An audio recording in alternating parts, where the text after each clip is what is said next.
The Wonderful Wizard of Oz. Chapter 5. The Rescue of the Tin Woodman. When Dorothy awoke, the sun was shining through the trees. And Toto had long been out chasing birds around him and squirrels. She sat up and looked around her.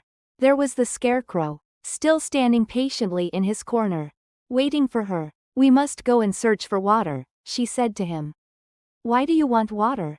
he asked. "To wash my face clean after the dust of the road. And to drink, so the dry bread will not stick in my throat. It must be inconvenient to be made of flesh," said the Scarecrow thoughtfully. "For you must sleep, and eat, and drink. However, you have brains. And it is worth a lot of bother to be able to think properly."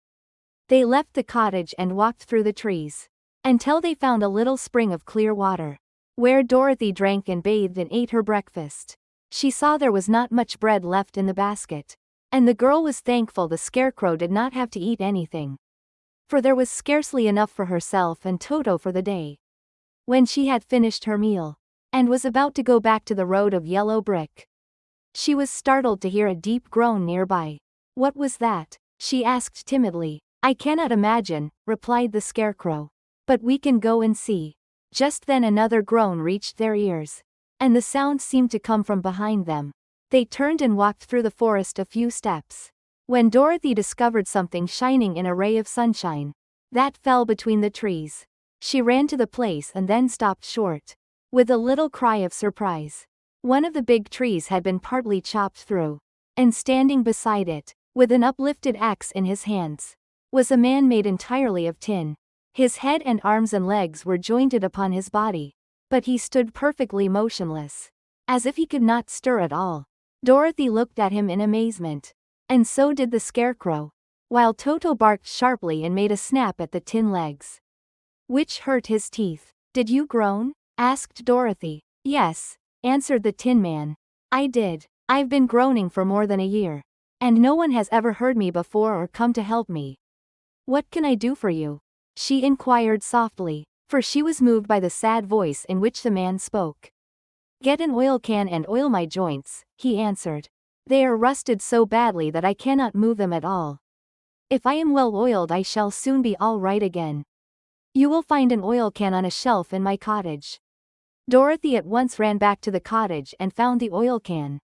And then she returned and asked anxiously, "Where are your joints?" "Oil my neck first," replied the Tin Woodman. So she oiled it, and as it was quite badly rusted, the Scarecrow took hold of the tin head, and moved it gently from side to side until it worked freely. And then the man could turn it himself. "Now oil the joints in my arms," he said. And Dorothy oiled them, and the Scarecrow bent them carefully until they were quite free from rust, and as good as new. The Tin Woodman gave a sigh of satisfaction and lowered his axe, which he leaned against the tree. "This is a great comfort," he said. "I have been holding that axe in the air ever since I rusted, and I'm glad to be able to put it down at last. Now, if you will oil the joints of my legs, I shall be all right once more." So they oiled his legs until he could move them freely, and he thanked them again and again for his release, for he seemed a very polite creature, and very grateful. "I might have stood there always if you had not come along," he said. "So you have certainly saved my life. How did you happen to be here?" "We are on our way to the Emerald City to see the Great Oz," she answered. "And we stopped at your cottage to pass the night." "Why do you wish to see Oz?" he asked. "I want him to send me back to Kansas. And the Scarecrow wants him to put a few brains into his head," she replied. The Tin Woodman appeared to think deeply for a moment. Then he said, "Do you suppose Oz could give me a heart?" "Why, I guess so," Dorothy answered. "It would be as easy as to give the Scarecrow brains." "True," the Tin Woodman returned. "So, if you will allow me to join your party, I will also go to the Emerald City and ask Oz to help me." "Come along," said the Scarecrow heartily. And Dorothy added that she would be pleased to have his company. So the Tin Woodman shouldered his axe, and they all passed through the forest, until they came to the road that was paved with yellow brick. The Tin Woodman had asked Dorothy to put the oil can in her basket. "For," he said, "if I should get caught in the rain, and rust again, I would need the oil can badly." It was a bit of good luck to have their new comrade join the party. For soon after they had begun their journey again, they came to a place where the trees and branches grew so thick over the road that the travelers could not pass. But the Tin Woodman set to work with his axe and chopped so well that soon he cleared a passage for the entire party. Dorothy was thinking so earnestly as they walked along that she did not notice when the Scarecrow stumbled into a hole and rolled over to the side of the road. Indeed, he was obliged to call to her to help him up again. "Why didn't you walk around the hole?" asked the Tin Woodman. "I don't know enough," replied the Scarecrow cheerfully. "My head is stuffed with straw, you know. And that is why I am going to Oz to ask him for some brains."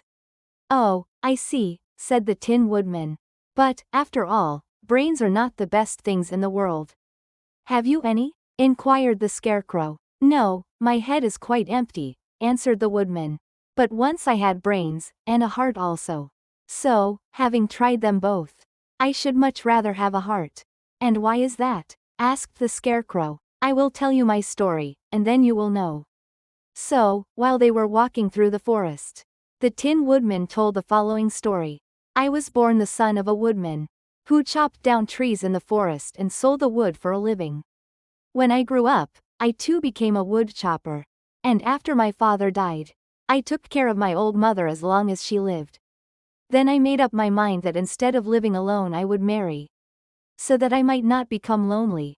There was one of the Munchkin girls, who was so beautiful that I soon grew to love her with all my heart. She, on her part, promised to marry me as soon as I could earn enough money to build a better house for her. So I set to work harder than ever. But the girl lived with an old woman who did not want her to marry anyone, for she was so lazy she wished the girl to remain with her and do the cooking and the housework. So the old woman went to the Wicked Witch of the East and promised her 2 sheep and a cow if she would prevent the marriage. Thereupon the Wicked Witch enchanted my axe, and when I was chopping away at my best one day, for I was anxious to get the new house and my wife as soon as possible, the axe slipped all at once and cut off my left leg. This at first seemed a great misfortune, for I knew a one-legged man could not do very well as a wood chopper. So I went to a tinsmith and had him make me a new leg out of tin. The leg worked very well, once I was used to it. But my action angered the Wicked Witch of the East, for she had promised the old woman I should not marry the pretty Munchkin girl. When I began chopping again, my axe slipped and cut off my right leg. Again I went to the tinsmith, and again he made me a leg out of tin. After this the enchanted axe cut off my arms, one after the other.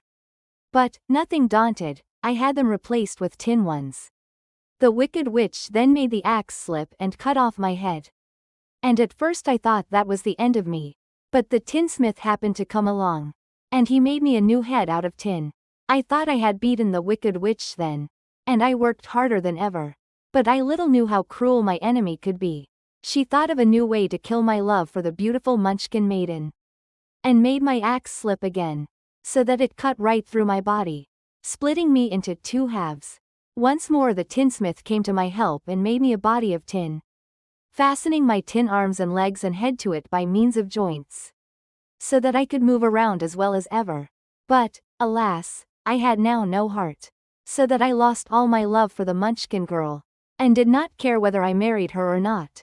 I suppose she is still living with the old woman, waiting for me to come after her. My body shone so brightly in the sun that I felt very proud of it.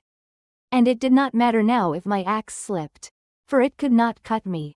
There was only one danger, that my joints would rust. But I kept an oil can in my cottage, and took care to oil myself whenever I needed it.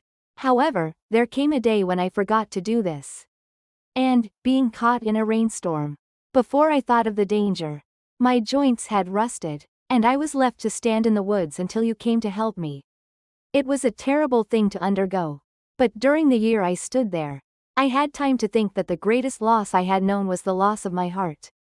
While I was in love I was the happiest man on earth.